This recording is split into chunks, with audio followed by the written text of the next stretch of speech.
Καλησπέρα κύριε Πρόεδρε. Καλησπέρα κύριε Ψάλτη, σε εσάς και τους ακροατές σας. Για μια ακόμα φορά βλέπουμε πάλι τα ίδια και τα ίδια κύριε Πρόεδρε.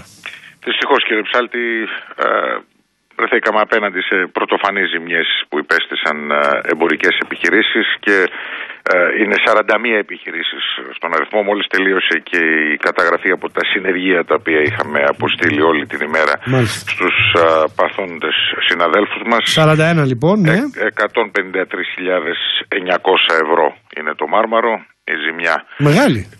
Βέβαιως πάρα πολύ μεγάλη, και αν είχατε πάει κι εσείς, εγώ πήγα σήμερα το πρωί και διέσκησα όλη την Ερμού, είδα τους περισσότερους από τους συναδέλφους οι οποίοι είχαν υποστεί αυτές τις ζημιές.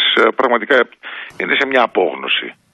Αυτό το οποίο ζητήσαμε και εμείς από το αρμόδιο Υπουργείο Δημοσίας Τάξεως είναι να προχωρήσει άμεσα η εφαρμογή του νόμου 3775 από το 2009. Θα θυμόσαστε ότι τότε με τις ζημιές που είχαμε και το 8 και το 9 είχαμε πιέσει την τότε κυβέρνηση και είχε ενεργοποιηθεί αυτός ο νόμος που προβλέπει την καταβολή αποζημιώσεων σε επιχειρήσεις και επιχειρηματίες που υφίστανται ζημιές κατά τη διάρκεια επεισοδίων, και θέλω να ελπίζω ότι σε αυτή την εξαιρετικά δύσκολη στιγμή που βιώνουν οι επιχειρήσεις ότι θα σταθεί αρρωγός στο αρμόδιο Υπουργείο και βεβαίως πέραν της καταδίκης για οποιαδήποτε μορφή βίας, θέλω με την ευκαιρία αυτή να εκφράσουμε και την αγανάκτησή μας για αυτά τα επεισόδια που δημιουργήθηκαν και για πολλοστή φορά έπληξαν το ιστορικό κέντρο της Αθήνας, και μάλιστα τέτοιας μεγάλης έντασης.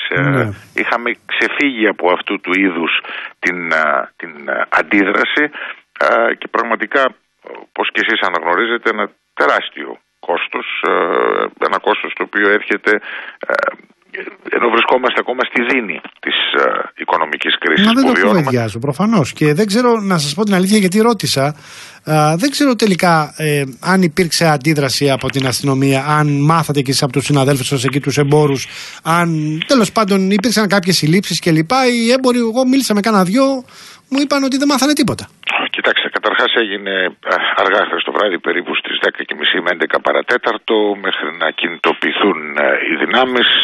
Ήταν αρκετοί από αυτούς τους νεαρούς οι οποίοι έκαναν αυτή τη ζημιά. Εξ όσων γνωρίζω και εγώ δεν υπήρχαν συλλήψεις.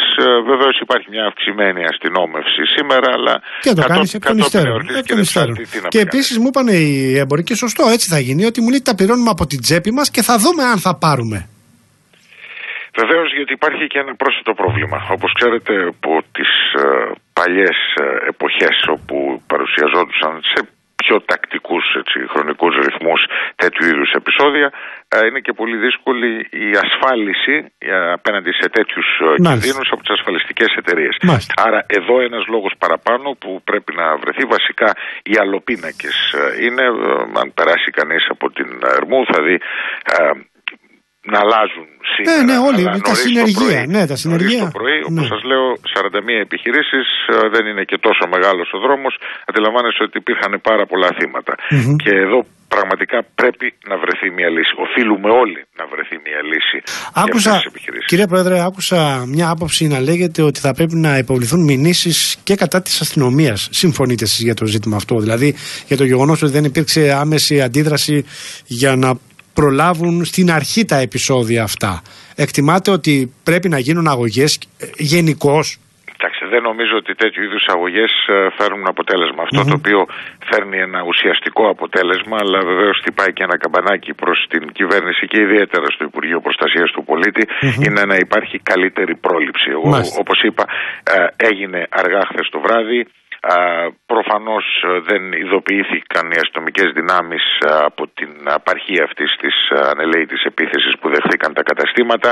Όταν έφταναν προς το βόρειο μέρος της Ερμού, που πλέον πλησιάζει και όλες τις υπουργικές εγκαταστάσεις, να έγιναν εκεί αντιληπτοί.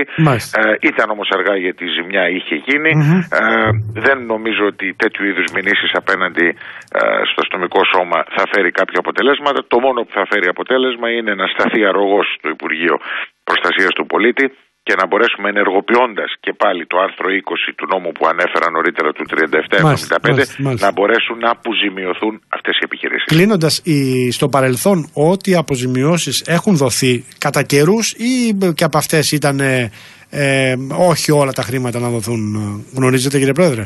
Σε αντίστοιχες περιπτώσεις. Σε αντίστοιχες περιπτώσεις, και αν θυμηθώ το 2008 που στην ουσία και εγώ ήταν όλη η Αθήνα, το θυμόσαστε ότι ήμασταν όλοι όμοιροι επί ένα τριήμερο τουλάχιστον, είχε δοθεί ένα αρχικό βοήθημα της τάξης των 10.000, διότι εκείνη την εποχή ήμασταν και παραμονές Χριστουγέννων, ήταν γεμάτα από στόκ τα καταστήματα, πραγματικά ήταν μια εφιαλτική περίοδος. Μειώθηκε, και για όσους δεν υπέστησαν ζημιές, μειώθηκε η κίνηση στο κέντρο της Αθήνας εξαιτίας του φόβου που είχαν οι καταναλωτές να κατέβουν στο κέντρο ακόμα και τα Χριστούγεννα. Ήταν πραγματικά μια εφιαλτική περίοδο.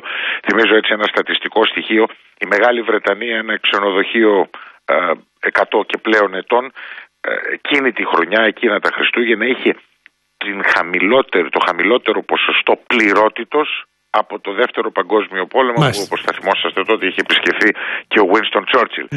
Αλλά εν καιρό ενός παγκοσμίου πολέμου. Αντιλαμβάνεστε ποια ήταν η κατάσταση που βιώναμε τότε. Τα 10.000 αναεπιχείρηση που είχε υποστεί ζημιές είχαν πληρωθεί, αλλά πρέπει να πω ότι σε αρκετές περιπτώσεις δεν ήταν αρκετά, διότι υπήρχε εκτός από το σπάσιμο των ιαλοπινάκων, καταστροφή του εμπορεύματος, καψίματα κλπ. Κλοπές κλπ. Που δεν μπορούσαν να πληρωθούν με ένα τέτοιο κόστος. Στην πορεία, σε χρονικό ορίζοντα διετίας, αποπληρώθηκαν κάποιες πρόσθετες ζημιές, αλλά σε καμία των περιπτώσεων δεν μπόρεσαν οι επιχειρήσεις να καλυφθούν πλήρως. Ευχαριστώ πάρα πολύ κύριε Πρόεδρε. Καλό απόγευμα. Ευχαριστώ πάρα πολύ.